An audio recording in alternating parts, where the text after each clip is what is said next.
Hello, Radhe Radhe. Nirjala Ekadashi व्रत कथा। ज्येष्ठ मास शुक्ल पक्ष की एकादशी को निर्जला एकादशी व्रत कहा जाता है।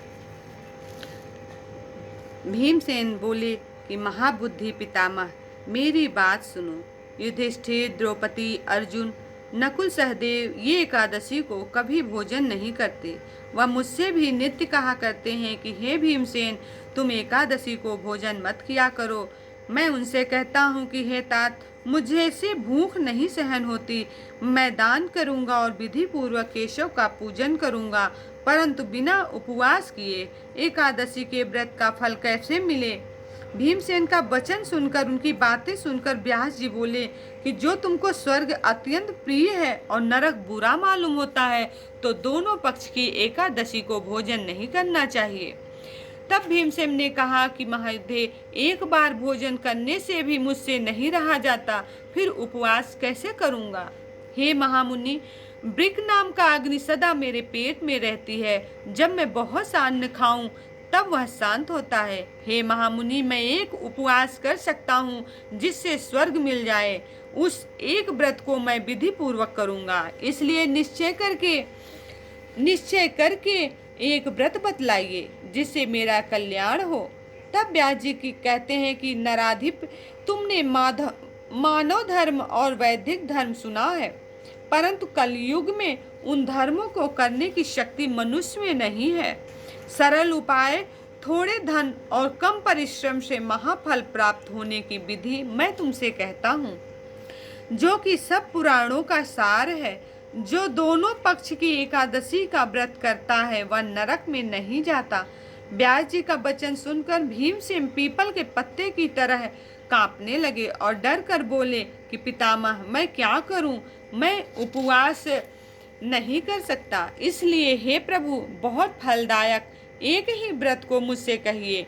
तब व्यास जी बोले कि वृषवा, मिथुन की सूर्य में ज्येष्ठ मास में शुक्ल पक्ष की एकादशी है, उसका यत्न पूर्वक निर्जन उपवास करना चाहिए।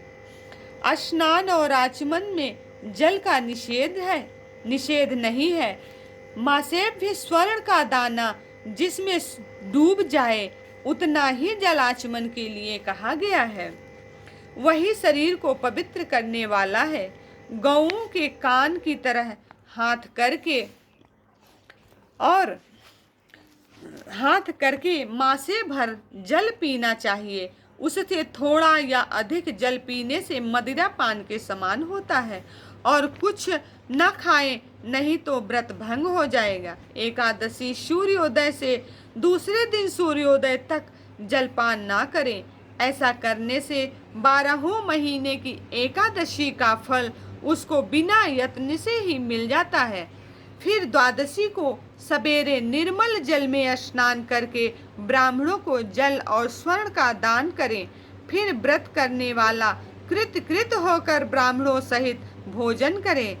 हे भीमसेन, इस प्रकार व्रत करने से जो पुण्य होता है उसको सुनो। साल भर में जितनी एकादशी होती है उनका फल इस एकादशी के व्रत करने से मिल जाता है, इसमें संदेह नहीं है। शंख चक्र गदाधारी कृष्ण भगवान ने मुझसे कहा है कि सब धर्मों को छोड़कर मेरी शरण में आओ। एकादशी को निराहार रहने से मनुष्य सब पापों से छूट जाता है। कलयुग में द्रव्य दान से शुद्धि नहीं है। स्मार्त संस्कार से भी सद्गति नहीं होती। इस दुष्ट कलयुग में वैदिक धर्म भी कहाँ है। हे वायुपुत्र, बार बार विशेष क्या कहूँ, दोनों पक्ष की एकादशी में भोजन ना करें। ज्येष्ठ के शुक्ल पक्ष की एकादशी में जो फल मिलता है और सब दान करने से जो फल मिलता है, हे वृकोदर, वह फल इस एकादशी व्रत करने से मिल जाता है। उसी दिन से भीमसेन इस निराजली एकादशी का व्रत किया। तभी से इस व्रत का नाम यह व्रत भीमसेन नाम से भी विख्यात हो गया। हे भोपाल, इसी प्रकार से पापों को दूर करने के लिए तुम भी यत्न पूर्वक इस व्रत और भगवान की पूजा करो। हे अनंत, हे देवेश, मैं आज आपका निर्जन व्रत करूँगा और दूसरे दिन भोजन करूँगा। इस मंत्र को पढ़कर सब पापों को दूर करने के लिए इंद्रियों को वश में करके श्रद्धा पूर्वक व्रत को करें। स्त्री अथवा पुरुष का सुमेरुआ मंदराचल पर्वत के समान भी पाप हो तो एकादशी के प्रभाव से भस्म हो जाता है। जो कोई उपवास करके रात्र में जागरण करते हैं और निराजल के दिन अन्न, गौ, वस्त्र, शय्या, आसन, कमंडल, छत्र, पादत्राण इनका सुपात्र को दान करते हैं, वो सोने के विमान में बैठकर स्वर्ग को जाते हैं।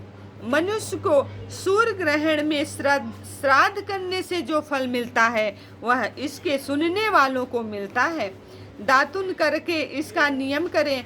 मैं केशव भगवान को प्रसन्न करने के लिए आचमन के सिवा एकादशी व्रत में दूसरा जल ग्रहण नहीं करूँगा। एक द्वादशी के दिन गंध, पुष्प, जल और दीपक से देवताओं के ईश्वर वामन जी का पूजन करना चाहिए। विधि पूर्वक पूजन करके इस मंत्र का उच्चारण करें।